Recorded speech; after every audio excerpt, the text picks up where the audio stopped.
Hello friends, welcome once again to my channel Shiksha Sarathi. आज जो हम लोग DC 1 के यूनिट 5 को पढ़ रहे थे, ब्लॉक 1 की यूनिट 5 को पढ़ रहे थे, जिसमें कि importance of play in child's development हम लोग पढ़ रहे थे। उसमें हम लोग लास्ट वीडियो में ये किए थे, जो यूनिट 5 का पार्ट 3 जो था, उसमें हमने पढ़ा था कि क्या फैक्टर्स जो है वो बच्चे के खेल को अफेक्ट करते हैं।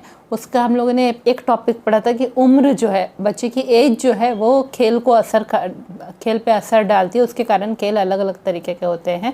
आज जो है हम लोग हमारे ये पार्ट 4 में पढ़ेंगे कि दूसरा फैक्टर क्या है जिसके कारण खेल पे असर पड़ता है, वह है जेंडर। ठीक है, बच्चा एक गर्ल है कि बॉय है, उस पे असर पड़ता है, उसके कारण खेल भी अलग अलग तरीके के होते हैं। ठीक है, क्या आप कुछ ऐसे खेल के बारे में सोच सकते हैं जो कि सिर्फ लड़के ही खेलते हैं, या कुछ ऐसे जो सिर्फ लड़कियां ही खेलती हैं? क्या लड़के और लड़कियों के लिए ऐसा प्रेफरेंस होता है कि ये मैं ही खेलूँगा, ये बॉयज़ ही खेलेंगे, ये गर्ल्स ही खेलेंगे? ऐसे क्या बातें हैं जो गेम्स लड़कियाँ खेलती हैं उन्हें जो लड़के खेलते हैं उनसे अलग बनाते हैं? अलग अलग खेल कैसे होते हैं? तो वह है कि हमने जैसे पहले भी पढ़ा कि आप कितने अमाउंट में, कितनी मात्रा में फिज़िकल एक्टिविटी दे पाते हैं। हाँ, शारीरिक गतिविधियाँ आप कितनी कर पाएंगे, हाँ, आपका शरीर कितना साथ देगा वो खेल में। फिर किस तरह का प्ले मटेरियल खेलने का सामान है, खिलौने हैं, हाँ, और गेम का थीम क्या है, किस टॉपिक पे आप खेल रहे हैं, वो सब अंतर होता है लड़के और लड़कियों के गेम में। ठीक है, तो आप अगर लड़की या शिशु बच्चे को देखेंगे, जो कि लड़का है या लड़की जो भी है, तो उनके खेल की गतिविधियाँ एक जैसे ही होते हैं। ठीक है, वो लोग का मेन थीम क्या होता है उनके खेल का कि उनके आसपास की वस्तुओं के बारे में वो एक्सप्लोर करे, जाने वह क्या है, खोज करे और अपने शरीर के बारे में जाने। पर बच्चे ऐसे ऐसे बड़े होते रहते हैं, उन्हें जो है उनकी चाहते अलग अलग होने जाती हैं, खेल की गतिविधियाँ अलग अलग चाहतों के हिसाब से होती हैं। ठीक है, और जैसे जैसे और उम्र बढ़ती जाती है उनके खेल और भी अलग होते जाते हैं। लड़कियों के खेल अलग होते हैं, लड़के अलग खेल खेलते हैं। ठीक है, लड़कियां क्या पसंद करती कि अपनी मम्मी की वह ड्रेस पहने, गुड़िया से खेले, ऐसे नाटक करे जैसे वो खाना बना रही हैं, सिलाई कर रही हैं, और हॉप स्कॉच खेलना उन्हें पसंद आता है, कित कित जो बोलते हैं। और लड़के क्या चाहते हैं कि अपने पिता के कपड़े पहन के वह खेले, हाँ, बुलक कार्ट में, बैलगाड़ी में चढ़े, खेतों में हल चलाएं, या फिर गन के साथ खेले हैं ना, लड़के बंदूक के साथ खेलना पसंद करते हैं। तो ये स्टडी की गई है, रिसर्च किया गया है, दोनों को कंपेयर किया गया दोनों के रिपोर्ट में, गर्ल और बॉयज़ के रिपोर्ट में। तो ये देखा गया है कि बॉयज़ ज़्यादातर ऐसे खेल खेलना चाहते हैं जिसमें कि फिज़िकली फाइट हो, है ना, शारीरिक रूप से वो लड़ाई झगड़ा हो, युद्ध हो, ऐसे खेल वो खेलना चाहते हैं। और वो थोड़े ज़्यादा कॉम्पिटिटिव स्पिरिट में खेलना चाहते हैं, जिसमें मतलब प्रतियोगिता की भावना थोड़ी ज़्यादा हो, मैं जीत गया, ये वो, इस तरह के खेल वो ज़्यादा खेलना चाहते हैं। लड़कियां जो हैं उनके खेल क्या है, उसमें वो सहयोग ज़्यादा करती हैं, कोऑपरेटिव होना चाहती हैं खेल में। ठीक है, बॉयज़ जो हैं ज़्यादा विगरस गेम्स खेलते हैं जिसमें शारीरिक गतिविधि बहुत होगी, एनर्जी बहुत यूज़ होंगी, और गर्ल्स थोड़ा क्वाइट गेम खेलती हैं। आखिर क्या है कारण, क्यों है ऐसा? फिजियोलॉजिकल डिफरेंस तो है ही गर्ल्स और बॉयज़ में, है ना, शरीर के हिसाब से, सोच के हिसाब से उनकी बॉडी में डिफरेंस है ही, तो जिसके कारण जो है लड़के थोड़ा ज़्यादा फिजिकल एक्टिविटी कर पाते हैं, है ना, शारीरिक रूप से ज़्यादा दौड़ भाग कर पाते हैं, जितनी लड़कियां नहीं कर पाती हैं। तो इसी के कारण वो लोग कैसा गेम चूज़ करते हैं उस पर भी असर पड़ता है। ठीक है, लड़के ज़्यादा विगरस गेम पसंद करते हैं, लड़कियाँ क्वाइट गेम पसंद करती है। ठीक है, पर इससे भी ज़्यादा क्या असर डालता है कि किस तरह का खेल वो खेल रहे हैं, उनकी चाहते कैसी है किस तरह के खेल खेलने की, वो सोशल एक्सपेक्टेशन और स्टीरियोटाइप्स पे डिपेंड करता है कि सोसाइटी क्या आशा करता है कि बच्चों को किस तरह के खेल खेलने चाहिए, लड़कों को किस तरह के, लड़कियों के, है ना। लोग भी कहते हैं ये क्या लड़की के जैसा खेल रहे हो, है ना। तो समाज कैसा आशा करता है कि लड़कों को कैसा खेल खेलना चाहिए, वो वैसा खेल खेलते हैं। और दूसरा स्टीरियोटाइप्स, है ना, हमारे सोसाइटी में एक मतलब बैठ गया है कि हाँ, लड़कों को ये खेल खेलना चाहिए, लड़कियों को ये खेल खेलना चाहिए ना। क्रिकेट खासकर हम लोग देखते हैं, ज़्यादातर लड़के ही क्रिकेट खेलते हुए दिखाई देते हैं, छोटे लड़के, लड़कियां बहुत कम दिखाई देती हैं, है ना, क्योंकि ये थोड़ा एक स्टीरियोटाइप है, हाँ लड़कों को खेलना चाहिए क्रिकेट, लड़के ठीक लगते हैं क्रिकेट खेलते हुए। ऑल्दो अब ये ब्रेक हो रहा है, वुमेन टीम तो बन गई है इंडिया के भी, तो ये जो स्टीरियोटाइप क्या होता है, स्टीरियोटाइप होता है कि एक फिक्स सोच जो हम हमारे दिमाग में बैठा लेते हैं कि हाँ ये ऐसे ही होना चाहिए। एक सोच हम दिमाग में बैठाते हैं, लड़कियां कमज़ोर होती हैं, लड़के स्ट्रांग होते हैं। ये एक सोच है जो कि एक्चुअली वो नहीं है असली में, पर हम लोग अपने दिमाग में अपने जो फादर मदर से सुनते सुनते आए हैं वो सोच हमारे दिमाग में बैठ गया है और हम लोग उसे एक स्टीरियोटाइप तरह लेके चलते हैं। ठीक है, तो जो है इसीलिए बच्चे भी ऐसे खेल चूज़ करते हैं जो सोसाइटी एक्सपेक्ट करता है उनसे, जो समाज आशा करता है कि ये लड़का ऐसा खेल खेलेगा, लड़कियां अलग खेल खेलेंगी।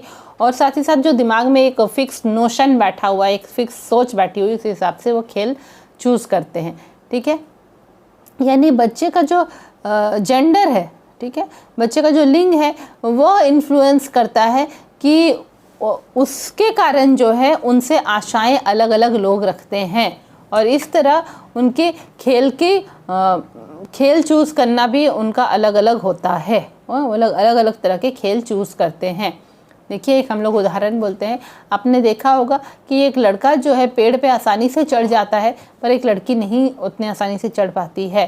ठीक है, ऐसा तो नहीं है कि लड़की को शरीर ऐसा बना है कि वह पेड़ पर ना चढ़ सके, वह चढ़ सकती है, पर ऐसा हुआ है कि लड़की ने पहली बार जब पेड़ पर चढ़ा होगा तो उसकी माँ ने उसे कहा कि लड़कियों जैसे रहो ना, क्या ज़रूरत है इस तरह पेड़ पे कूद फांद करने की। ठीक है, और वहीं दूसरी तरफ अगर वह लड़का पेड़ पे चढ़ा होगा तो उसे सबने बोला होगा, अरे वाह तुम पेड़ पे चढ़ गए, उसके एफर्ट को सबने तारीफ़ की होगी, उसके कोशिश को, और लड़कियों को मना किया होगा।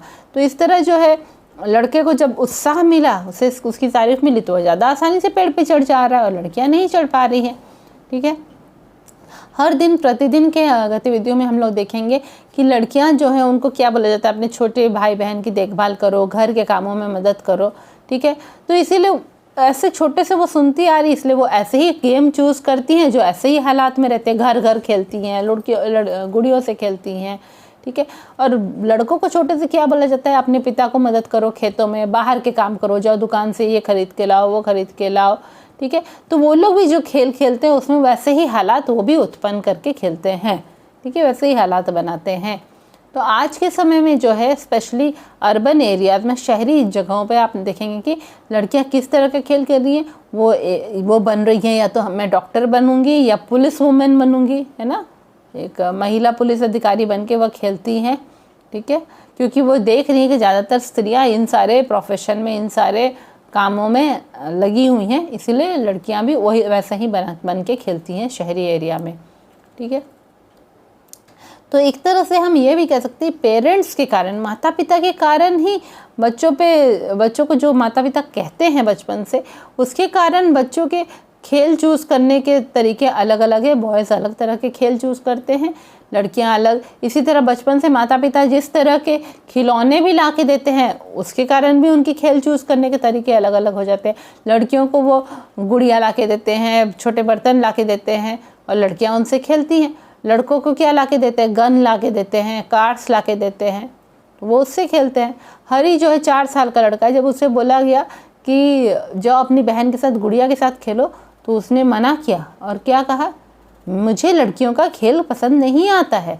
पर जब कोई उसे नहीं देख रहा होगा तब आप देखेंगे वो चुपचाप गुड़िया लोग के साथ खेलता रहता है।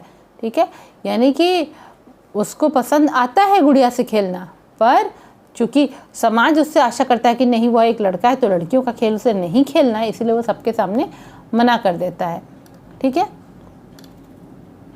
अब आगे है संस्कृति या कल्चर के कारण भी है जो खेल अलग अलग लोग पसंद करते हैं। ठीक है, कल्चर के कारण भी संस्कृति जैसी होगी। आपको याद आएगा, हमने पहले भी पढ़ा है कि संस्कृति तो है वो किसी के जीवन पे काफ़ी असर डालती है। वो बच्चे को पालने के तरीके भी अलग अलग होते हैं। ठीक है, जैसे कि हमने देखा कुछ एरिया में है छोटे बच्चों को हल्दी लगाते हैं, कच्ची हल्दी पीस के लगाते हैं, कुछ एरिया में मना करते हैं, बोलते हैं नहीं हल्दी से ठंड लग जाएगी, है ना। तो इसी तरह बच्चे के पालने का तरीका संस्कृति पे डिपेंड करता है। बहुत सारे ऐसे तरीके हैं या प्रैक्टिसेस हैं जिसे यहाँ बताया गया है कि लोग किस तरह के काम करते हैं बच्चे को पालने के तरीके में।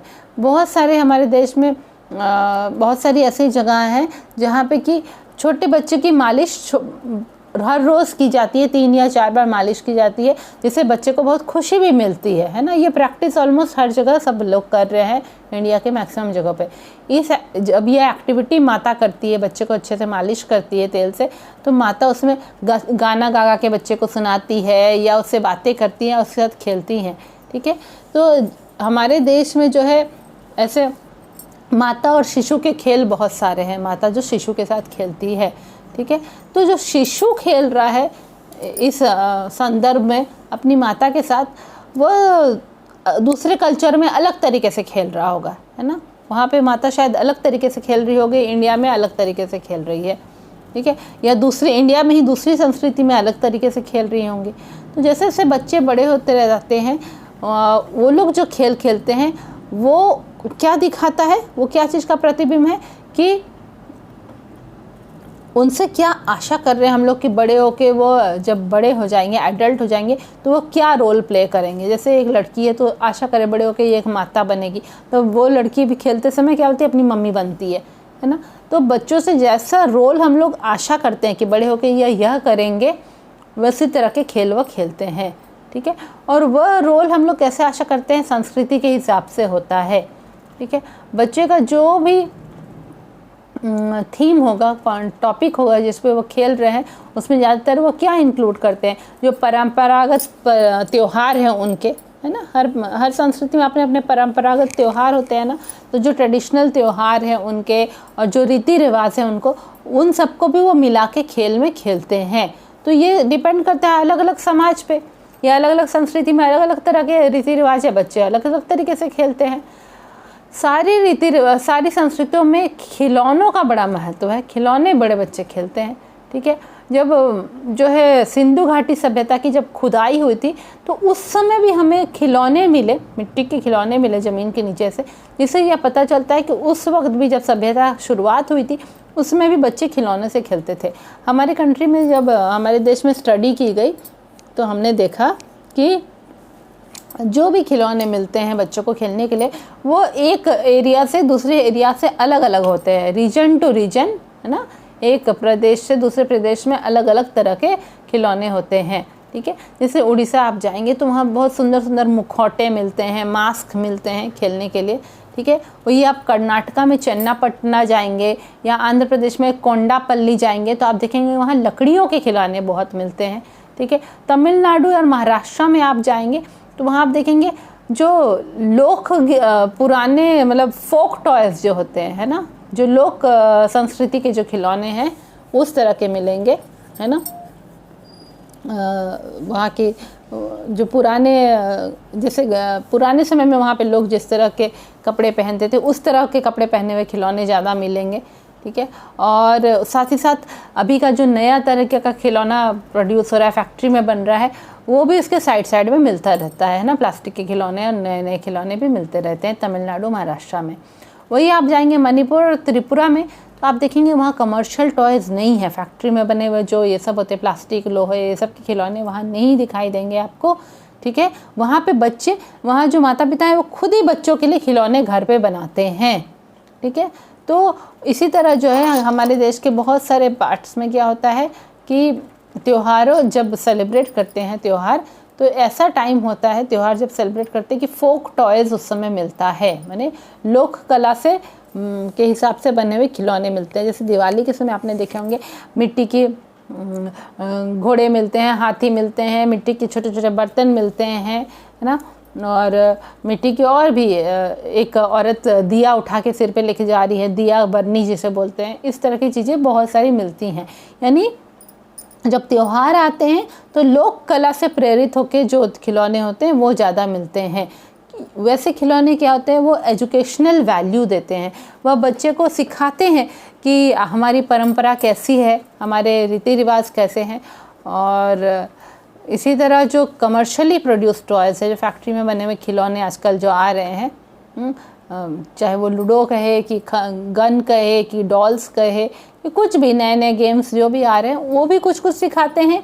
इसी तरह लोक कला से प्रेरित होकर जो खिलौने हैं वो भी कुछ कुछ बच्चों को सिखाते हैं। ठीक है, अब अलग एक और अलग फैक्टर जो कि बच्चे के खेल को असर डालता है वह सोशल क्लास है ना, सामाजिक लेवल आपका क्या है। ठीक है, जो बच्चे लोअर सोशल क्लास के होते हैं, यानी जिनके पास जो है आर्थिक स्थिति जिनकी कमज़ोर होती है, तो वो सारा दिन ज़्यादा समय क्या करते रहते हैं, अपने माता पिता को मदद करते हैं कामों में। उनके लिए बहुत कम समय रहता है खेलने के लिए। उनको जो है काम के बीच में उन्हें समय निकालना पड़ता है खेलने के लिए। उसी तरह जो मिडिल और हाई सोशल क्लास के होते हैं, जो कि थोड़े आर्थिक स्थिति जिनकी मजबूत है और जिनकी आर्थिक स्थिति बहुत ज़्यादा ही अच्छी है, मिडिल और हाई सोशल क्लास में उन लोगों को ज़्यादा समय मिलता है आराम करने का और खेलने कूदने का, क्योंकि उनको जो है पैसे कमाने की गतिविधियों में अपने माता पिता को मदद नहीं करनी पड़ती है। ठीक है, इसी तरह कुछ बच्चे ऐसे हैं जिन पे कि माता पिता पढ़ाई का बहुत दबाव डालते हैं कि वो पढ़ाई में बहुत अच्छा अचीव करे, अच्छा करे, तो इस कारण उनके भी खेलने के समय कम हो जाते हैं। ठीक है, बच्चों को क्या पसंद आता है, खिलौने इकट्ठा करना, बॉटल के कैप इकट्ठा करना, खाली टिन डब्बे इकट्ठा करना, ये सब उन्हें पसंद आता है। ठीक है, आप ये बहुत ही साधारण सी बात है कि जब आप एक बच्चे का पॉकेट आप खाली करेंगे तो आपको ऐसे टुकड़े मुकड़े चीज़ें मिलते रहेंगे, पत्थर कंकड़, खिलौने, बॉटल के कैप, इस तरह के मिलेंगे जिनसे बच्चे खेलते हैं। ठीक है, कई बार आप देखेंगे कि घर के एक कोने में है, बच्चे ने क्या किया है, छोटे छोटे कंकड़ और जो समुद्र के सीप हैं उन्हें इकट्ठा करके रखा है, और भी चीज़ें जो उसे खेलने के लिए पसंद आती हैं। ठीक है, कई बार आप देखेंगे कि एक बहुत ही महंगी सी सजी हुई डॉल है, हाँ, या एक अच्छा सुंदर सा शीप है, इस पे जब समुद्र के किनारे जा रहे हैं वहाँ बिक रही है ना, एक बहुत सुंदर सी शीप है या सजी हुई सुंदर सी डॉल है, वो दोनों ही बच्चे को इक्वली अट्रैक्ट करती है। मतलब बच्चे को महंगी चीज़ भी अट्रैक्ट करी, एक सजी हुई डॉल महंगी सी, साथ ही साथ वैसे एक सुंदर सा सीप समुद्र किनारे मिल रहा है, वो भी बच्चे को आकर्षित कर रहा है, चाहे वह बच्चा जो है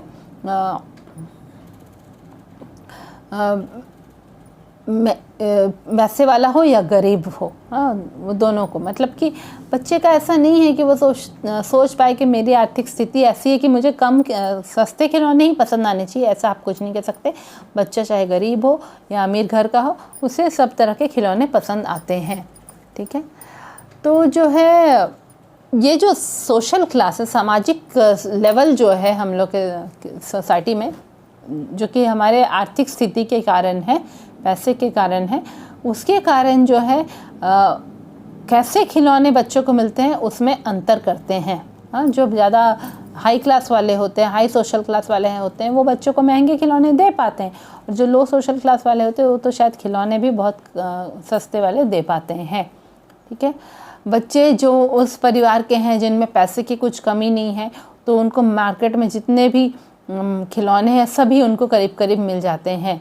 हाँ, और जो छोटे बच्चे हैं जो लोअर सोशल क्लास के, जिनकी आर्थिक स्थिति बिल्कुल ही ख़राब है, बस खाने के पैसे वो जुटा पा रहे हैं, तो वो बच्चे क्या चीज़ से खेलते हैं, वो बच्चे जो हैं रेडीमेड खिलौने तो उन्हें नहीं मिल पाएंगे, तो वो जो टायर यूज़ कर लिया गया है फिर फेंक दिया गया, वो टायर से खेलते हैं। चक्के के जो रिम होता है, व्हील्स का जो रिम ढांचा जो होता है, उससे खेलते हैं। खाली डब्बों से खेलते हैं, बॉटल के ढक्कनों से खेलते हैं, जो माचिस के डब्बे यूज़ कर लिए हैं उनसे, पुराने न्यूज़पेपर, इन सब चीज़ों से बच्चे खेलते हैं।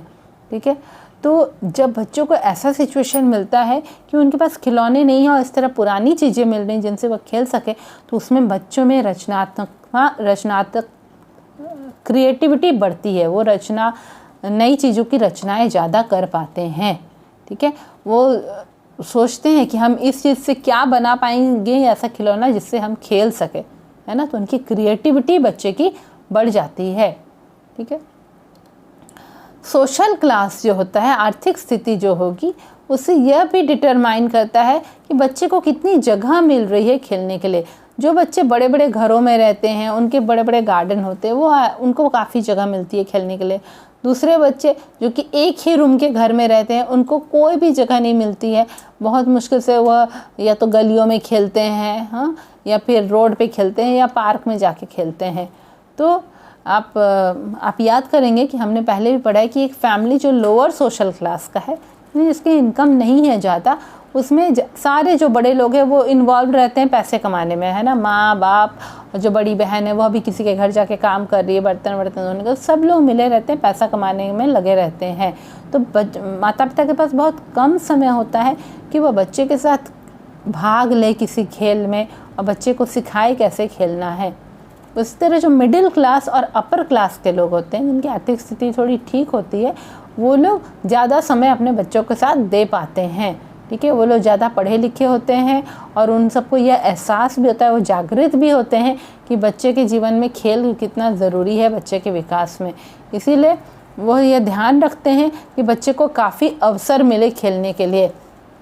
पर ये ज़रूरी नहीं है कि जो शिक्षा जो है वह लोगों में ऐसा एटीट्यूड डेवलप कर पाए जो लोग समझ पाए बच्चों की ज़रूरतों के बारे में और बच्चों के प्रति सेंसिटिव हो पाए। हाँ, यह ज़रूरी नहीं है शिक्षा ही यह सिखाए।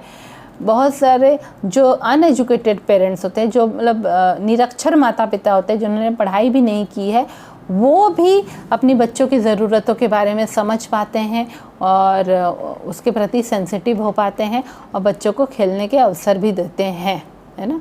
यानी बस आर्थिक स्थिति थोड़ा प्रॉब्लम करती है, नहीं तो सब ठीक है, आर्थिक स्थिति पे डिपेंड करता है।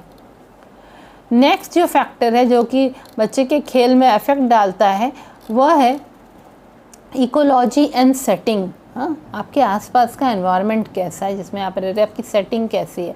जो बच्चा जो है बहुत भीड़ भाड़ वाले रहने वाली जगहों पे रह रहा है, अब बहुत लोग फैमिली मेम्बर रह रहे हैं, उसको बहुत कम जगह मिलता है खेलने के लिए, फिर भी जो है बच्चे किसी ना किसी तरह से जगह ढूंढ ही लेते हैं खेलने के लिए। आप उन्हें देखेंगे तंग गलियों में, संकरी गलियों में वह खेलते हैं, रोड पे खेलते हैं, ट्रैफिक के साइड में भी वह खेलते रहते हैं, छतों पे खेलते रहते, घरों की छतों पे खेलते रहते हैं। क्यों? क्योंकि आजकल सब तरफ घर बन गए हैं, प्लेग्राउंड बहुत कम हो गए, खेलने की जगह बहुत कम हो गई है और बड़े बड़ी जगह ढूंढना भी बहुत मुश्किल है, खुली जगह मिलना मुश्किल होता है, ठीक है। अब आज के बच्चों को बहुत कम अवसर मिलते हैं कि वो झरनों में और तालाबों में खेले या पेड़ों पे चढ़े या खेतों में पौधे उगते हुए देखे। इस तरह के अवसर बच्चों को बहुत कम ही मिलते हैं आजकल। जो ग्रामीण एरिया है या फिर जो कबीले वाले एरिया के लोग हैं, वो लोग काफ़ी खुली जगह देते हैं बच्चों को खेलने के लिए, इसलिए उनके बच्चे जो होते हैं वो प्रकृति से काफ़ी नज़दीक होते हैं, प्रकृति को बहुत अच्छी तरीके से समझते हैं, ठीक है। तो इकोलॉजी एंड सेटिंग ये एक फैक्टर है। इसके अलावा और एक फैक्टर क्या है, मीडिया, ठीक है। मीडिया जो है, जैसे कि जो ऐसा साधन जिससे हम लोग सारे बहुत सारे पब्लिक लोग को इंफॉर्मेशन पहुंचा सके, वो साधन मीडिया कहलाता है। चाहे टीवी, रेडियो, टेलीविज़न, न्यूज़पेपर, ये सब मीडिया में आता है। बुक्स, तो जो प्रिंट मीडिया है, जहाँ पे बुक मतलब प्रिंट होके सूचनाएं आती हैं जो लोगों तक पहुँचती हैं, वो है प्रिंट मीडिया में क्या है, बुक्स और मैगज़ीन है, ठीक है। मैगज़ीन्स के थ्रू हम लोग जान पाते हैं, बुक्स पढ़ के जान पाते हैं इन्फॉर्मेशन। इसके साथ साथ जो ऑडियो विजुअल मीडिया है, जो कि सुनाई भी देगी, दिखाई भी देगी, ऐसे मीडिया में क्या है, रेडियो और टेलीविज़न है।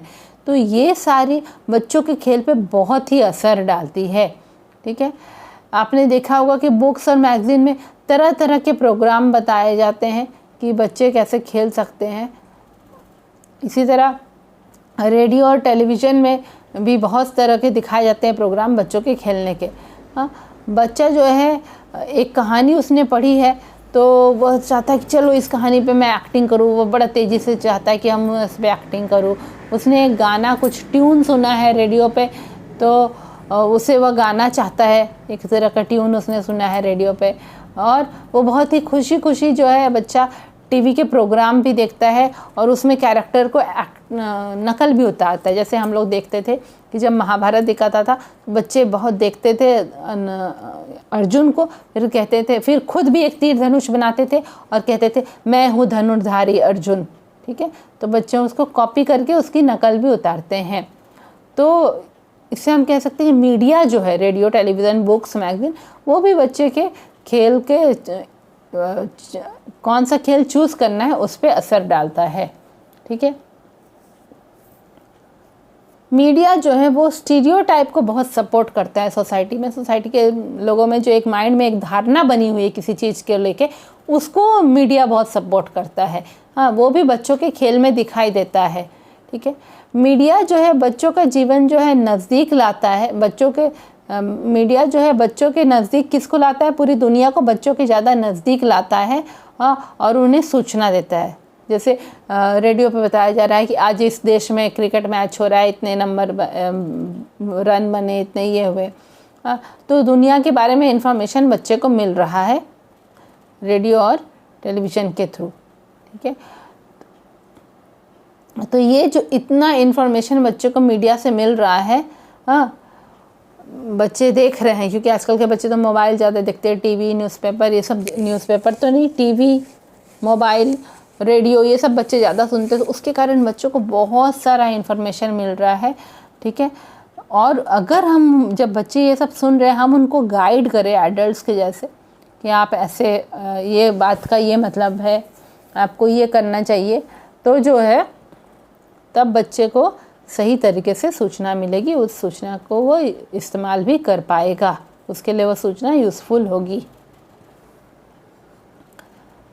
अब है जो प्रिंट और ऑडियो विजुअल मीडिया जो है वो जो है बहुत एक दूसरे से अंतर रखती है कि वो किस तरह से बच्चे को उत्साहित करेगी, उसके ऊपर काफ़ी अंतर है। प्रिंट मीडिया अलग तरीके से उत्साहित करती है, ऑडियो विजुअल मीडिया अलग तरीके से। बच्चे जो हैं उनको बुक्स की ज़रूरत होती है ताकि वो पढ़े और अपने और जो है खुद से नई नई चीज़ें जान सके, ठीक है।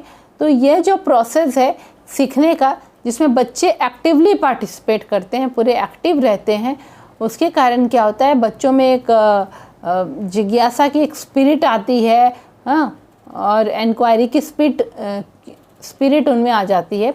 मेरे कहने का मतलब है कि जिन खेलों में या जिन चीज़ों को सिखाने के लिए हम जो गतिविधि कर रहे हैं उसमें, जिसमें बच्चे बहुत एक्टिवली पार्टिसिपेट कर रहे हैं, बच्चे उसमें पार्टिसिपेट कर रहे हैं उस गतिविधि में, उससे जो है बच्चा जो है उसमें जिज्ञासा बढ़ती है। जिज्ञासा कई बार शांत भी होती है और नई नई जिज्ञासाएं भी आती हैं, वो नई चीज़ें बहुत सीखता है, ठीक है। तो जो है इसमें देखिए, जिज्ञासा के बारे बच्चा किताबें पढ़ता है तो उसमें वो उससे भी उसे इन्फॉर्मेशन मिलता है, उसकी जिज्ञासा थोड़ी कम होती है। इसी तरह जो है पर है कि बुक पढ़ रहा है वो तो ठीक है, पर टेलीविज़न और रेडियो का प्रोग्राम बन रहा है तो उसमें क्या होता है, बच्चा चुपचाप बैठ के देखता रहता है, सुनता है ना, वो उसमें एक्टिवली पार्टिसिपेट नहीं कर पाता, वो कुछ क्वेश्चन आंसर उस वक्त नहीं दे पाता है, जो कि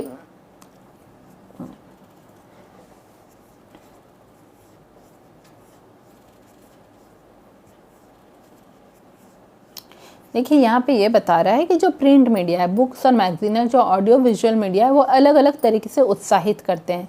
बच्चा किताब पढ़ता है, बहुत सारी चीज़ें खुद ही जान जाता है, तो इस तरीके से जब किताब पढ़ के वो चीज़ें जान रहा है, सीख रहा है, तो इसमें क्या है, बच्चा एक्टिवली पार्टिसिपेट कर रहा है, बच्चा खुद ही पढ़ रहा है, और इस तरह बच्चे के मन में जिज्ञासा की इच्छा और बढ़ रही है, वो नई नई चीज़ें जानना चाहता है। उसके अलावा अगर हम बोलेंगे कि बच्चा बैठ के टेलीविज़न और रेडियो में देख रहा है, ठीक है, तो जो है चुपचाप से बैठ के देख रहा है, तो उसमें बच्चा उतना पार्टिसिपेट नहीं कर रहा है, एक्टिवली पार्टिसिपेट नहीं कर रहा है, वो चुपचाप पैसिव है, माने वो चुपचाप पीछे बैठ के सुन रहा होता है, ठीक है। तो जो है जब वो पीछे बैठ के सुन रहा होता है जब बच्चा, तो उसमें एक्टिवली पार्टिसिपेट नहीं करता है, तो उसको थोड़ा सीखने में उसको मुश्किल होती है।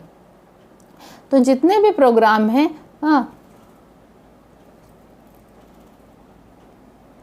देखिए ये जो टीवी और रेडियो का जो प्रोग्राम है वो क्या होता है कि उसमें बच्चे को वो लोग चुपचाप बैठा देते हैं, है ना, बच्चे सामने बैठ के देख रहा है और वो सिर्फ दिखाते जाते हैं कि ऐसे हो रहा है, वैसे हो रहा है, वो बच्चे को ये अवसर नहीं देते हैं कि वो खोज कर सके, ठीक है।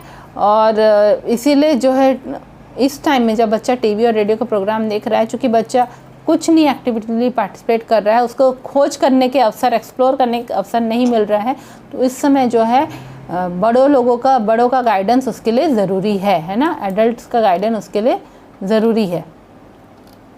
तो ये भी एक फैक्टर है, मीडिया भी। नेक्स्ट फैक्टर जो है वो है क्वालिटी ऑफ एक्सपीरियंस, किस क्वालिटी का अनुभव बच्चे को हो रहा है, ठीक है।